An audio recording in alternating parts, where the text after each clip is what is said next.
Alright, so we are back for another review, and today we're going to be checking out the Tri-Kai.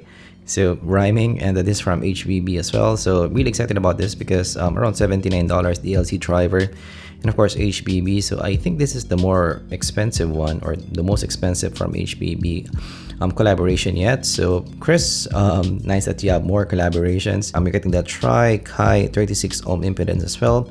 114 dB in sensitivity, 20 to 40 kHz in frequency range, and you're getting a dynamic driver here and DLC driver as well. So yeah, for DLC drivers, I'm quite okay with them. So I do like a lot of IEMs with DLC drivers. But yeah, for HBB before the Mele, I find the HBB tunes his stuff maybe a bit warmer, so I kind of like that low end. And this is gonna be your unboxing experience as well, and you're getting actually that texture. So even if it's small, it has a bit of weight to it, so really interesting what this will be like in the inside. So you're getting a box within a box, opening it up, and the no logo as well here. Okay, and you have a Kai. All right, and putting that aside, you're getting a case for $79, which is nice. I do remember having this kind of case before. And yeah, moving to the cables. All right, so we're seeing that I am right away, and actually that looks really cool for me, but let's put that aside. You're getting a cleaning cloth, getting some tips as well. From the feel itself, it's your usual tips and not a lot in the box, so pretty minimalist package here. So I'm expecting a bit more for the $79 price range nowadays. So actually for the cable, first impressions, this reminds me a lot of the TriStar C, but this might be a bit thinner compared to the TriStar C, but does remind me a lot of that. But would you look at this, guys? That looks really cool. Definitely I like this more than the Mele. I'm not sure if HBB or Chris also has input in the design, but the Mele looks really nice as well, and also this looks really flashy. Look at that. So you're getting that blue. I'm not sure if that can be seen nicely in the camera, but it's more of an electric blue and gold. Definitely a nice maybe contrast there, and you're getting the Tri logo as well at the side, and really glossy as well, made of all metal. And look at this gold. So it will depend on you if you kind of like that or not, but this might be the first, or maybe the most blingy that I've seen in the $79 range. The cable has that gold trim, so I'm not sure of the longevity of this because this is a different color, but that looks really cool. And here you're actually seeing maybe a small fin here, so this might be still really stable to wear on the ear. So in terms of the insertion, I'm not that much, so not the deepest that I have seen. Alright, so we are now wearing it on the ear, and again, yeah, it's a safe shape to the ear for me.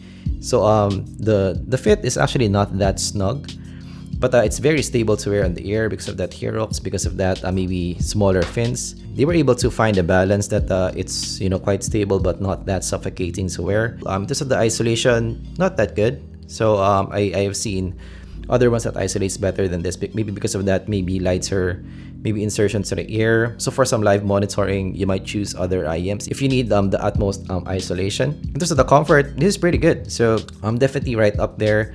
Because it's quite breathable to the ear. It's not that snug to wear. The insertion is not that deep to the ear as well. It's quite comfortable to wear, so I can see me wearing this for a long listening session. In terms of the weight as well, it's not super heavy. So even if for an all metal design, this is not the heaviest metal design that I've seen. So definitely can wear for a long listening session. So let us try to listen to some tunes. So actually from the initial measurements, this reminds me of maybe a Blon type of sound. So I kind of expected that Chris will tune it to be a bit more maybe warm in the overall presentation, and that shows as well here. But maybe compared to the Mele, I'm kind of liking this more. Let us try some Perm by Bruno Mars. So this is definitely more in the lively side of presentation. So it's up front to listen to in the mix, and lots of bass in the mix here. So quite big dynamic driver bass. But yeah, compared to maybe your Blondes, this is a bit more controlled. And tonally as well, I'm liking the tonality overall. So yeah, for dynamic drivers, tonality is really great. So going to the top end, let's start with the top end first. So from the measurements, it's actually fairly level for me, so it reminds me a lot of the maybe TriStar C. And you're actually not getting that much 12K for me in the mix, so that the top end is really controlled for me. Good body in the cymbals, having that dynamic driver presentation. and not much peaks. Fairly level in the presentation here overall. So the top end is actually fairly controlled for me, actually very controlled for me in the mix. You're not getting that 12K, you're not getting the treble peaks on top. So definitely for people who doesn't like treble, this might be a pick that you would want. And I like that it still extends to around 10K, still extend fairly, on top there, but it's not overly done. So for a treble sensitive crowd, you would like the overall listen here. The cymbals as well, really good body in the cymbals, having the dynamic driver presentation. Not the most technically capable treble that I've listened to, so I would say it's not boxy to listen to. But on the other side, for me personally, I'm still looking for a bit more shine for me on top. So I listen to a lot of guitar tracks, and having that maybe slight treble elevation helps me out in some tracks. So actually, compared to the Mele, for me, that the treble here is I like the treble better. So the treble is a bit more upfront for me in the mix compared to the Mele, and I like that the guitars doesn't feel boxed off for me. There's ample treble here to throw around. Let us try some Hallelujah by Paramore for some female vocals. So actually, the positioning is good for me overall. So it's nearly there, and the presentation of the vocals as well, fairly thick for me in the presentation. It's quite lush for me in the presentation. So yeah, dynamic driver in the presentation here, and the presentation as well is quite level, maybe in the warmer side of presentation as well. So this is not the most revealing vocal that you can listen to. Has some warmth in the vocal, but what's nice is there's no shoutiness for me inside. It's very much controlled for me in the mix. Let us try some Copa Cubana by Barry Manilow. It's still thick in the presentation, quite smooth in the presentation as well, but that is a bit more toned down compared to the female vocals. And maybe one downside for me here is for the male vocals, most especially, the bass has a bit more mid-bass bleed than what I'd like for me. That sometimes it hides the mids a bit. So this is not the most open, mids or vocals, male vocals that you can listen to. But definitely the tonality is there. Again, no shoutiness inside. So much like the Tripo and Mele, no shoutiness inside, very much controlled. This still maybe a bit more maybe lively compared to the Mele for me in the overall listen from what I remember, because of the more extended treble. But not that much. It still has a lot of similarities for me. So let us try some Perm by Bruno Mars. I'm gonna check out the bass region. So going to the bass, this is actually quite prominent for me in the mix. This is the star of the show. Reminds me a lot of a Blon type of bass. For bass heads, you actually might consider this. Big in the mix, and has some boom as well. So this is not the most maybe fastest bass that you can listen to. Not the most technically capable bass. So this is bass for some fun for sure. So maybe if there's just one downside for me is the bass has maybe a bit more boom than what I'd like. So not the tightest bass. So I wish this is a bit tighter for me in the overall presentation. So the bass is a bit maybe too woofy for me of a listen. So I wish it was a bit faster for me in the presentation. Going to some soundstage, average to above average, not the biggest that I've listened to. Going to some separation, not that good because of the smoother nature of the sound. Separation is not that black and white. Micro detail, there's some here to throw around, but that is not a micro detail monster. But tonality wise, this is really great for me. So definitely that, dynamic driver, DLC driver delivered there. Alright, so that's my listen with the Tri-Kai. So what are my overall thoughts in this? So yeah, I think for me, I kind of like this a bit better compared to the Tripo and Mele. So I do like that you have more extension there on top.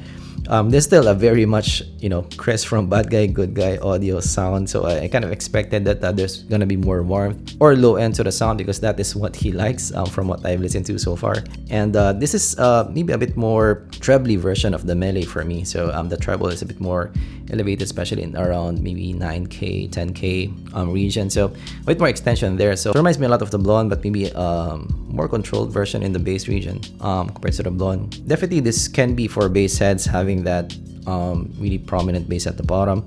Has some boom as well. The vocal smoother presentation and pretty controlled, and the top end as well really controlled. Good body on top and smoother presentation as well. No aggressiveness in the top end. So this is more of a warm, fun presentation for me in the ear. So if you're into Blon 03, this might be something that you can consider, especially if you do like to upgrade your drivers, because this has DLC drivers and this might give you a bit more micro detail in the mix. But on the other side for me, so yes, the bass is a bit maybe a bit too boomy for my liking. liking. And in the top end as well, I'm looking for maybe a bit more extension there. And sometimes it bleeds through the mids, maybe a bit too much for my liking, that it can hide a bit more vocal than what I'd like. So yeah, I like my vocals, and this is it can make the mids a bit more muddled in that sense. So yeah, I would definitely recommend this for bass heads. For vocal heads or treble heads, you might look elsewhere, but if you're into that low end and big low end as well, this might be something that you can consider. So is this a top 5 contender for me in the channel? Not so. So I still prefer other IEMs in the $80 price range, but definitely if you're into that bass, that thumping bass, this is something that you can consider. Alright, so that's my take with the Tri-Kai. So very much expected for me from Chris. So actually that's the interesting side of having collaboration IEMs, because you can definitely listen to the preference of the collaborator like Chris or Chronicle. So if they make an IEM, I'm kind of seeing their personal preferences in the IEMs that they're reviewing, and that's kind of cool. So you can get a glimpse on how they see audio a bit more with their IEMs, more so compared to just listening to their reviews. So that's really cool. What do you think of the Tri-Kai? Have you listened to this? How do you find the overall sound? Did you have similar findings than mine? Of course, let me know down in the comments below. But yeah, definitely look at that gold and blue trims, one of the most flashy ones. But yeah, thanks for watching, and I'm gonna see you guys in the next zpolt review. Goodbye.